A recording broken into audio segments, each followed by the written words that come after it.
अंग्रेज चले गए, ये अंग्रेज की औलाद है जो मुल्क में डिवाइड एंड रूल की बात कर रहे हैं। जो कुछ कर रहे हैं, कह रहे हैं, वो उसी ख्याल के लोग हैं।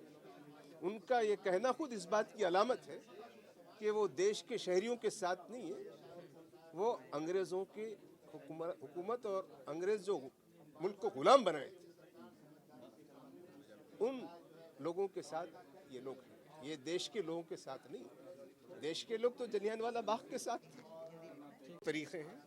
एक तरीक़ा यह है कि सुप्रीम कोर्ट से हम रुजू होंगे और वहाँ से इंसाफ मांगने की कोशिश करेंगे, लेकिन जो मुल्क का माहौल है, जैसे ब्यूरोक्रेसी है और जो लेजिस्लेटिव है, जैसे उसमें कम्युनलिज्म बढ़ चुका है, तो जुडिशियल में भी बहुत से प्रॉब्लम्स आ चुके हैं।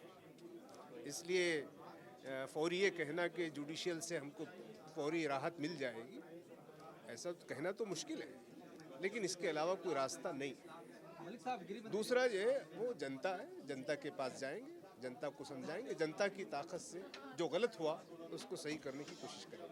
गृह मंत्री अमित शाह कह रहे हैं पार्लियामेंट कानून पास किया है, मानना तो सबको पड़ेगा।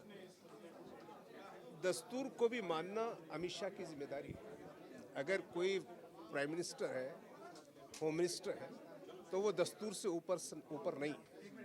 हमारा कहना ये है कि उन्होंने जो कानून पास किया है वो दस्तूर के खिलाफ है, तो इसलिए पहले उनको दस्तूर को मानना चाहिए। और हम जो कह रहे हैं कि ये कानून अनकॉन्स्टिट्यूशनल है, इसलिए इस अनकॉन्स्टिट्यूशनल कानून के खिलाफ जितनी मुमकिन है डेमोक्रेटिक और लीगल वे में हम उसकी मुखालिफत करेंगे। बिहार के उप मुख्यमंत्री कह रहे हैं जो लोग इस कानून को नहीं मानेंगे उनको जेल में डाल देना चाहिए। भाई देखिए कि बिहार के मुख्यमंत्री हों या वहाँ के डिप्टी मुख्यमंत्री हों, ये लोग क्या ताकत का गलत इस्तेमाल कर रहे हैं, मिसयूज़ कर रहे हैं, दस्तूर के खिलाफ काम कर रहे हैं, इन गवर्नेंस के बुनियादी जो उसूल है उसके खिलाफ काम कर रहे हैं। जनता देखेगी, जनता देखेगी। दुआएं लगेंगी, आप लोग सपोर्ट कीजिए। हक मारे हुए थे ना वक्त का, जिंदा लोग आप गरीब महिलाओं को, यतीम महिलाओं को, उनको हक मिलेगा। हाँ, लिंचिंग में क्या होता है? लिंचिंग में तो गरीबों को मारा जा रहा है, बुलडोजर पॉलिटिक्स में लोगों के घर उजाड़े जा रहे हैं, अननेसेसरी अरेस्ट लोग जो हैं उनके साथ क्या हो रहा है। और जो आसाम में 19 लाख लोग हैं जिनकी शहरियत सिटीजनशिप का प्रॉब्लम है, तो ये जुल्म नज़र नहीं आ रहा है। तो ये जो कह रहे हैं कि गरीबों से मोहब्बत की या मुसलमान औरतों से, बच्चों से मोहब्बत की बातें, ये धोखा है, ये फरेब। तो उनकी इन बातों पे हमें कोई यकीन नहीं है। यूपी में कुछ जगह प्रोटेस्ट हुआ, लेकिन सरकार और पुलिस ने नोटिस जारी किया। 3-4 लाख का नोटिस आया हुआ है। हम तो समझ रहे हैं कि ये जो अब डबल इंजन सरकार है वो जुल्म कर रही है, ये कोई कानून नहीं है। अब आप देखिए कि कल इलाहाबाद में साला गाजी की जो मज़ार है उस पर शरपसंद लोग चढ़ गए, तो उनके घरों को भी बुलडोज किया जाए, उन पे UAPA लगाया जाए। तो एक तरफ तो इनकी पूरी गुंडागर्दी को लीगलाइज किया जा रहा है, तो ये योगी सरकार है वो गुंडागर्दी को लीगलाइज कर रही है मुसलमानों के खिलाफ। तो उनकी किसी बात पर एतमाद नहीं किया जा सकता है सिवाय जुल्म के। ताकत हासिल हुई है, जैसे आदमी शराब पीने से नशे में हो जाता है और गलतियां करता है, ये ताकत और इख्तिदार के नशे में गलतियां कर रहे हैं। आप कह रहे हैं कानून नहीं है, लेकिन राष्ट्रपति की साइन हो चुकी है, कानून बन चुका है। देखिए कि बहुत से कानून बनते हैं, कानून बनना है, पार्लियामेंट का कानून बनना है मुल्क के दस्तूर की रोशनी। अगर कोई पार्लियामेंट ऐसा कानून बनाती है जो मुल्क के दस्तूर के खिलाफ है, तो क्या किया जाए? तो मुल्क का दस्तूर माना जाए या पार्लियामेंट का कानून बने? तो हम समझ रहे हैं कि इस पार्लियामेंट के कानून को मुल्क के दस्तूर की रोशनी में चैलेंज किया जाए। तो सड़क का रास्ता अपनाएंगे या फिर सुप्रीम कोर्ट? किसानों की तरह जिस तरह से कृषि बिल के खिलाफ प्रदर्शन वाला 13 महीने, उसी तरह से आप लोग भी तैयार हैं वोट करने के लिए। अब देखिए कि हम कोशिश कर रहे हैं और पार्लियामेंट में आपने देखा कि जो गवर्नमेंट है उसको 288 लोगों ने सपोर्ट किया और इस बिल के खिलाफ में 230। तो इसका मतलब ये है कि ये बहुत देश में देश के पार्लियामेंटेरियंस भी और देश की जनता बड़ी तादाद में इस बिल के साथ, इस कानून के साथ नहीं। तो हम देश भर में जनता को इसके लिए आमादा करेंगे कि जो गैर कानूनी, गैर दस्तूरी कानून बना है, अनकॉन्स्टिट्यूशनल ये जो लॉ बना है, तो गवर्नमेंट अनकॉन्स्टिट्यूशन काम कर रहे हैं। तो जो लोग अनकॉन्स्टिट्यूशनल काम कर रहे हैं उनको या तो कॉन्स्टिट्यूशनल बनाना है या उनको गद्दी छोड़ना चाहिए। मलिक साहब, आप कह रहे हैं हम लोग सुप्रीम कोर्ट जाएंगे। मान लीजिए सुप्रीम कोर्ट का फैसला आप लोगों के हक में आ गया, लेकिन गवर्नमेंट पार्लियामेंट में फिर उसका अध्यादेश लाके पलट देगी, तो क्या करेंगे आप लोग? ऐसी हुकूमतों को बदलना चाहिए। भाई, हुकूमत अगर दस्तूर के मुताबिक काम नहीं कर रही है तो क्या किया जाएगा? वो तो जनता का काम है।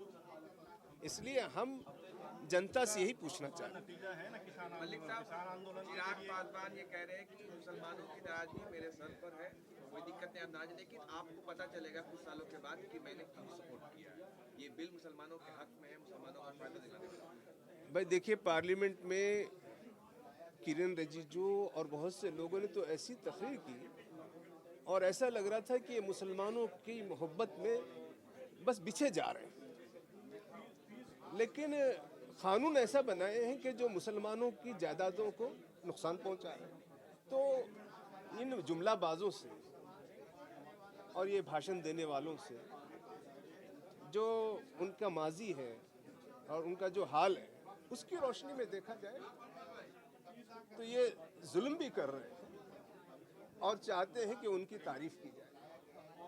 तो ऐसे जालिमों को और ऐसे जालिमाना क़वानीन को हम कबूल नहीं करेंगे। क्या नीतीश कुमार और चिराग पासवान जितने ऐसे नायडू जैसे नेता हैं, क्या उनसे धोखा मिला है आपको? बिहार में चुनाव है, बिहार में कुछ महीने बाद चुनाव है। देखिए, बिहार में हो या आंध्र प्रदेश में हो, वहाँ की जनता देख रही है, वहाँ की जनता फैसला करेगी और वहाँ की जनता को हक है कि वो चाहे जो फैसला करे।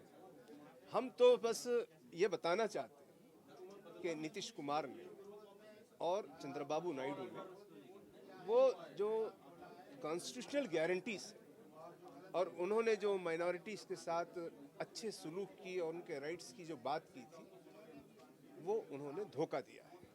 लेकिन हम क्या कर सकते हैं? अगर जनता उसके बाद भी उनको चाहेगी तो हम कुछ नहीं करेंगे। लेकिन हम जनता से ये कहेंगे कि ये हमारे साथ धोखा हुआ है। अब ये जनता का काम है कि चाहे तो उनको वोट दे, चाहे तो उनको वोट ना दे। मुजफ्फरनगर में नोटिस दिए जा रहे हैं, बॉन्ड करवाए जा रहे हैं, लगातार ये तमाम चीजें हो रही हैं। जिन लोगों ने वक्त के खिलाफ प्रदर्शन किया, तो एक रास्ता तो क्या छूट नहीं रहा आपको? नहीं छूटेगा। भाई देखिए, जुल्म के कई रास्ते हैं जो गवर्नमेंट अख्तियार कर रही है, लेकिन अवाम भी जुल्म के खिलाफ लड़ेगी। हमारा काम है जुल्म को जुल्म कहें और जुल्म के खिलाफ आवाज़ उठाएं। हम सड़क पर भी उठाएंगे और पार्लियामेंट में भी उठाने लगाएंगे और कोर्ट में भी उठाएंगे। एक सांसद हैं कह रहे हैं कि अगर शाहीन बाग जैसा आंदोलन होगा, जलियांवाला बाग भी जो केस हुआ था, याद रखना चाहिए। क्या कहेंगे? हाँ, तो मतलब ये है कि जो कह रहे हैं वो अंग्रेज की औलाद है, जनरल डायर की औलाद। उन्होंने आज़ादी के मतवालों पर जुल्म किया है और ये भी अब आज़ादी के और दस्तूर के चाहने वालों पर जुल्म करना चाहते हैं। हम तो यही समझ रहे हैं कि वो अंग्रेज चले गए, ये अंग्रेज की औलाद है जो मुल्क में डिवाइड एंड रूल की बात कर रहे हैं। जो कुछ कर रहे हैं, वो कह रहे हैं, वो उसी ख्याल के लोग हैं। उनका ये कहना खुद इस बात की अलामत है कि वो देश के शहरियों के साथ नहीं है, वो अंग्रेज़ों के हुकूमत और अंग्रेज जो मुल्क को गुलाम बनाए थे उन लोगों के साथ ये लोग हैं। ये देश के लोगों के साथ नहीं। देश के लोग तो जलियांवाला बाग के साथ